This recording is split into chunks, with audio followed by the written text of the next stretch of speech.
ପ୍ରଶ୍ନଟା ଏହାଟି କି ଅଦମ ଆଉ ହବା ସ୍ୱର୍ଗକୁ ଗଲେ କି ନାହିଁ କି ନା ନର୍କରେ ଅଛନ୍ତି?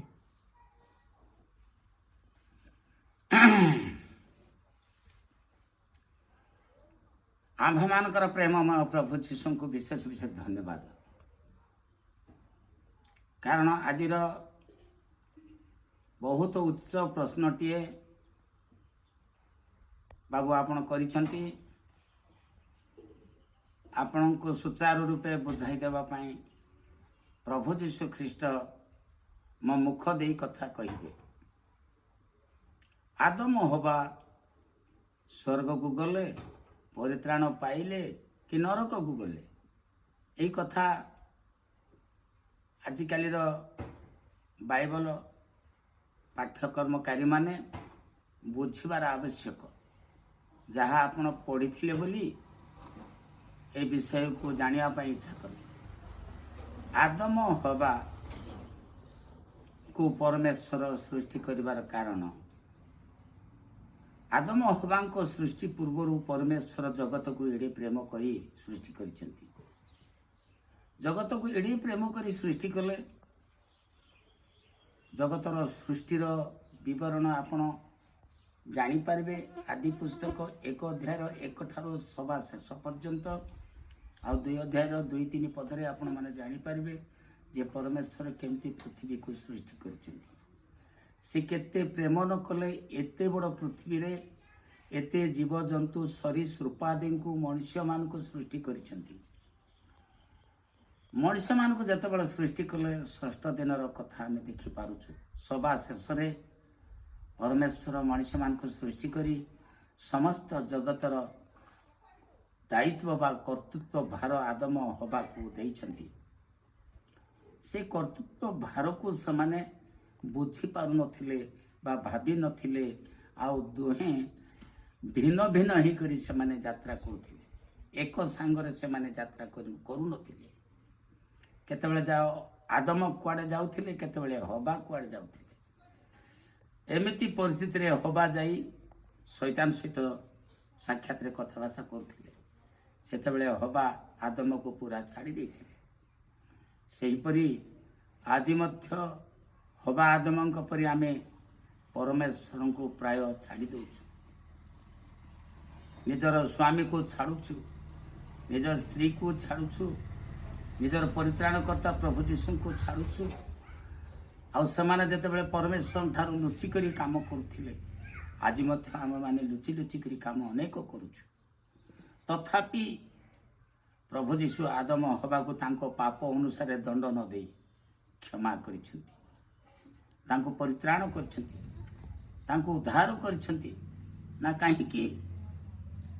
ଆଦମକୁ ତ ପରମେଶ୍ୱର ପ୍ରଥମରେ ସୃଷ୍ଟି କଲେ ବୋଲି ସମସ୍ତେ ଜାଣିଛୁ। ଦ୍ୱିତୀୟରେ ତଦ୍ରୂପ ହବାକୁ ଆଦମର ସହଚରୀ ହେବା ପାଇଁ ହବାକୁ ଯୀଶୁ ତାଙ୍କରି ପଞ୍ଜୁରାରେ ନେଇ ସୃଷ୍ଟି କରିଛନ୍ତି। ଆମେ ଜାଣିପାରୁଛୁ ହବା ଆଦମ ଏକ ହିଁ ଅଛନ୍ତି ବୋଲି ଭାବୁଛୁ।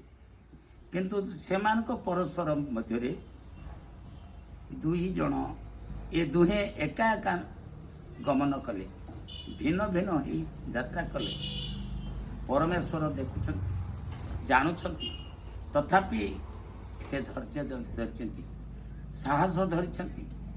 ହବା ଗଲେ, ଶୈତାନର ଫାନ୍ଦରେ ପଡ଼ିଲେ, ପାପ କଲେ। ସେ ଯାହା ପାପ କଲା ତହିଁରୁ କିଛି ଅଂଶ ମଧ୍ୟ ଆଦମକୁ ଆଣି ସେହି ପାପ ସମର୍ପଣ କଲା। 2 ଜଣ ସବୁ ପାପରେ ସମର୍ପିତ ହୋଇଛନ୍ତି। ସେମାନଙ୍କ ଜୀବନରେ ଯେଉଁ ପାପ ଆସିଲା, ସେମାନଙ୍କ ଜୀବନରେ ଯେଉଁ ଦୁଃଖ ଆସିଲା, ପରମେଶ୍ୱର ସେମାନଙ୍କୁ ସଜାଡ଼ି ଦେଲେ ତାଙ୍କ ଦୁଃଖ ପାଇଁ। ପରମେଶ୍ୱର ସେମାନଙ୍କର ପାପ ସକାଶେ ସେମାନଙ୍କୁ ପାପ ସକାଶେ ଦୁଃଖରେ ସାବ୍ୟସ୍ତ କଲେ। ତୁମେ ନିଜର ମୁଣ୍ଡର ଝାଳ ତୁମର ତୁଣ୍ଡରେ ପଡ଼ିଲେ ତୁମେ ଖାଇବ, ଅନ୍ନ ଭୋଜନ କରିବ ବୋଲି ଯେତେବେଳେ ଏଦନ ଉଦ୍ୟାନରୁ ତାଙ୍କୁ ବାହାର କରିଲେ, ପ୍ରିୟ ପ୍ରଭୁଙ୍କ ଲୋକମାନେ, ଆପଣମାନେ ସମସ୍ତେ ଜାଣିଛନ୍ତି। ଆଜି ମଧ୍ୟ ଆମମାନଙ୍କୁ ସେଇ ଏଦନ ଉଦ୍ୟାନ ଦେଇଛନ୍ତି। ଆଜି ମଧ୍ୟ ଆମମାନଙ୍କୁ ସେଇ ଏଦନ ଉଦ୍ୟାନ ଦେଇଛନ୍ତି। ସେଇ ଏଦନ ଉଦ୍ୟାନରେ ଆମେ ଆଦମ ଆଉ ହବା ପରି ଆମେ ପ୍ରଭୁଙ୍କୁ ଛାଡ଼ିକରି ଗମନାଗମନ କରୁଛୁ। ସେ ଯାହା ବି ହଉ, କିନ୍ତୁ ପରମେଶ୍ୱରଙ୍କ ପାଖରେ ଯେଉଁ ସତ୍ୟ ଅଛି, ମୁଁ କରିଥିବା ସୃଷ୍ଟିକୁ ମୁଁ ବିନାଶ କରିବି ନାହିଁ ବୋଲି ହବା ଆଦମକୁ ଏଦନ ଉଦ୍ୟାନରୁ ବାହାର କଲେ ମଧ୍ୟ ହବା ଆଦମ ପରମେଶ୍ୱରଙ୍କୁ ଲାଷ୍ଟରେ ଛାଡ଼ିଲେ ନାହିଁ। ମନ ପକେଇଲେ ଯେ ଆମମାନଙ୍କର ସୃଷ୍ଟିକର୍ତ୍ତା ଆଉ କେହି ନାହାନ୍ତି, କେବଳ ଆମମାନଙ୍କର ସୃଷ୍ଟିକର୍ତ୍ତା ପରମେଶ୍ୱର ଅଟନ୍ତି। ପରମେଶ୍ୱରଙ୍କ ପାଖରେ କେମିତି ସେ ରହିଲେ ଲେଖାଯାଇଛି। କାରଣ ପ୍ରଥମେ ଆଦମ ସୃଷ୍ଟି ହେଲେ, ପ୍ରଥମ ତିମୋଥୀ 2 ଅଧ୍ୟାୟର ତାର 14 ପଦରେ ଲେଖା ହେଇଛି, 13 ପଦରେ ଲେଖାଯାଇଛି। କାରଣ ପ୍ରଥମେ ଆଦମ ସୃଷ୍ଟି ହେଲେ, ତାହାପରେ ହବା। ଆଉ ଆଦମ ପ୍ରବଞ୍ଚିତ ହୋଇନଥିଲେ, ମାତ୍ର ନାରୀ ପ୍ରବଞ୍ଚିତା ହୋଇ ଆଜ୍ଞା ଲଙ୍ଘନ ଦୋଷରେ ଦୋଷୀ ହେଲେ। କିନ୍ତୁ ସେମାନେ ସୁବୁଦ୍ଧି ସହ ବିଶ୍ୱାସ, ପ୍ରେମ ଓ ପବିତ୍ରତାରେ ସ୍ଥିର ରହିଲେ। ସେ ସନ୍ତାନ ପ୍ରସବ କରିବା ଦ୍ୱାରା ପରିତ୍ରାଣ ପାଇବ।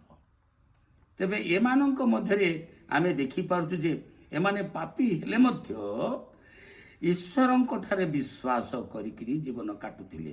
ଆଉ ଈଶ୍ୱରଙ୍କୁ ବିଶ୍ୱାସରେ ସେମାନେ ପ୍ରେମ କରୁଥିଲେ। ଆଉ ଈଶ୍ୱରଙ୍କ ପାଖରେ ସେମାନେ ପ୍ରେମ କରିବାରୁ ସେମାନେ ପବିତ୍ରତା ବୋଲିକରି ସ୍ଥିରରେ ପବିତ୍ରତା ଅନୁଭବ କଲେ ଓ ସ୍ଥିରରେ ରହିଲେ। ପ୍ରଭୁ ସେମାନଙ୍କର ବିଶ୍ୱାସ ଏବଂ ପ୍ରେମକୁ ଦେଖି ପବିତ୍ରତାରେ ସ୍ଥିର କରି ରହିବା ପାଇଁ ପ୍ରଭୁଙ୍କର ସନ୍ତୋଷ ହେଲା। ସେ ସନ୍ତାନ ପ୍ରସବ କରିବା ଦ୍ୱାରା ପରିତ୍ରାଣ ପାଇବ। ଏମାନେ ଜଗତରେ ପାପ କରିକିରି ରହିଥିଲେ ମଧ୍ୟ ପରମେଶ୍ୱରଙ୍କୁ ବିଶ୍ୱାସ କଲେ, ପରମେଶ୍ୱରଙ୍କୁ ପ୍ରେମ କଲେ। ଆଉ ତତ୍ ସଙ୍ଗେ ସଙ୍ଗେ ଜଗତ ମଧ୍ୟରେ ବଞ୍ଚିକରି ରହି ସେମାନେ ସ୍ଥିରରେ ରହିଲେ, ପବିତ୍ରତା ଭାବେ ସ୍ଥିରରେ ରହି ଈଶ୍ୱରଙ୍କର ରାଜ୍ୟର ଅଭିବୃଦ୍ଧି ନିମନ୍ତେ ସନ୍ତାନ ସନ୍ତତି ପ୍ରସବ କରିବାରୁ ଈଶ୍ୱରଙ୍କର ମନ ସନ୍ତୁଷ୍ଟ ହେଲା ପରେ ସେମାନଙ୍କୁ ଆଶୀର୍ବାଦ କଲେ। ସନ୍ତୁଷ୍ଟ ହେଲା ପରେ ସେମାନଙ୍କୁ ପବିତ୍ର କଲେ। ସନ୍ତୁଷ୍ଟ ହେଲା ପରେ ସେମାନଙ୍କୁ ପରିତ୍ରାଣ କଲେ, ଉଦ୍ଧାର କଲେ।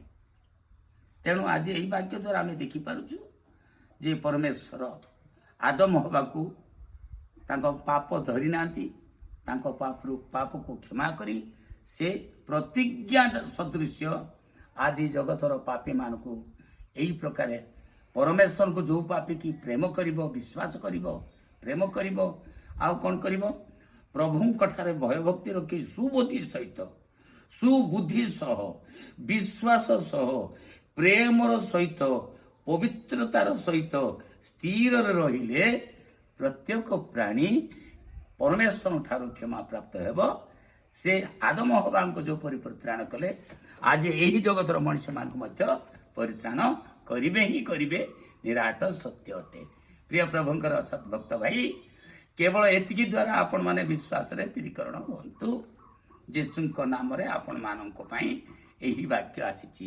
ଯୀଶୁଙ୍କଠାରେ ବିଶ୍ୱାସ କର। ନିଜକୁ ମୁଁ ଯୀଶୁଙ୍କ ଠାରେ ଆଜିଠାରୁ ସୁବୁଦ୍ଧି ସହିତ, ବିଶ୍ୱାସର ସହିତ, ପ୍ରେମର ସହିତ, ପବିତ୍ରତାର ସହିତ ସ୍ଥିରରେ ରହିବା ପାଇଁ ଚିନ୍ତା କଲେ ଯୀଶୁ ଏ ଆଶୀର୍ବାଦ ଆପଣଙ୍କ ପ୍ରତି ଘଟାଇବେ। ଯୀଶୁଙ୍କ ନାମରେ ହେଉ, ଆମେନ୍।